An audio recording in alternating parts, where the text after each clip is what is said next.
আসসালামু আলাইকুম রহমতুল্লাহ বরকাতু। প্রিয় ভাই ও বোনেরা, আপনারও কি এমন কোনো ইচ্ছা আছে যেটা আল্লাহ তাআলার কাছে অনেক দিন ধরে চাইতেছেন কিন্তু সেটা পাচ্ছেন না?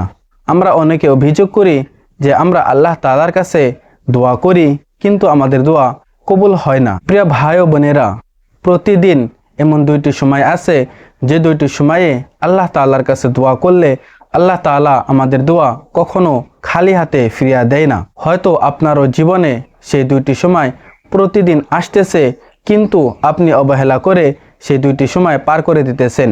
তো চলুন আমরা জেনে নেই সেই দুইটি সময়, যে দুইটি সময়ে আল্লাহ তাআলার কাছে দোয়া করলে আল্লাহ তাআলা তার বান্দাদেরকে খালি হাতে ফিরিয়ে দেন না।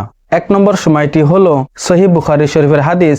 হুজুর পাক সাল্লাল্লাহু আলাইহি সাল্লাম বলেন, ইয়ানজিলু রাব্বানা তাবারাকা ওয়া তাআলা কুল্লু লাইলাতিন ইলা সামাঈদ দুনিয়া ইলা আখির। যার অর্থ হলো যে হুজুর পাক সাল্লাল্লাহু আলাইহি সাল্লাম বলেন যে আল্লাহ তাআলা রাতের তৃতীয় অংশতে মানে তাহাজ্জুদের সময় প্রথম আসমানে আসেন এবং বান্দাদেরকে ডেকে বলেন যে কে আসো যে আমাকে ডাকবে, যার ডাকে আমি সাড়া দিব, এবং কে চাইবে যেটা আমি পুরা করব। তো আল্লাহ তাআলা প্রতি রাতের তৃতীয় অংশতে মানে ফজরের আগে যখন তাহাজ্জুদের সময় হয় ওই সময় আল্লাহ তাআলা প্রথম আসমানে আসে।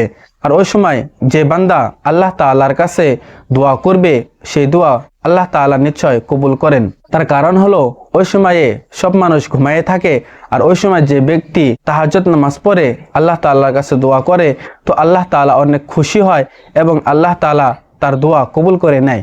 সেই জন্য আমরা তাহাজ্জুদের সময় তাহাজ্জুদ নামাজ পড়ে আল্লাহ তাআলার কাছে দোয়া করার চেষ্টা করব। তো চলুন এবার আমরা 2 নম্বর সময়টি জেনে নেই।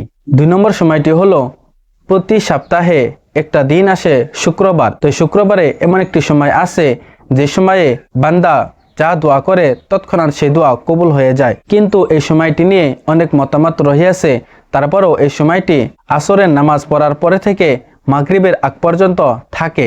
সেই জন্য আসরের নামাজ পড়ে ওই জায়গায় বসে তসবিহ তাহলিল করা, তসবিহ তেলাওয়াত করা, কোরআন তেলাওয়াত করা এবং মাগরিবের আজানের 10-15 মিনিট আগে আল্লাহ তাআলার কাছে দুহাত তুলে দোয়া করলে আল্লাহ তাআলা সেই দোয়া নিশ্চয় কবুল করে নেয়। আল্লাহ তাআলা আমাদের সবার দোয়া কবুল করুক। আর আপনি যদি আমাকে কোনো ধরনের প্রশ্ন করতে চান তো এই ভিডিওর কমেন্টে আপনার প্রশ্ন লিখে যান।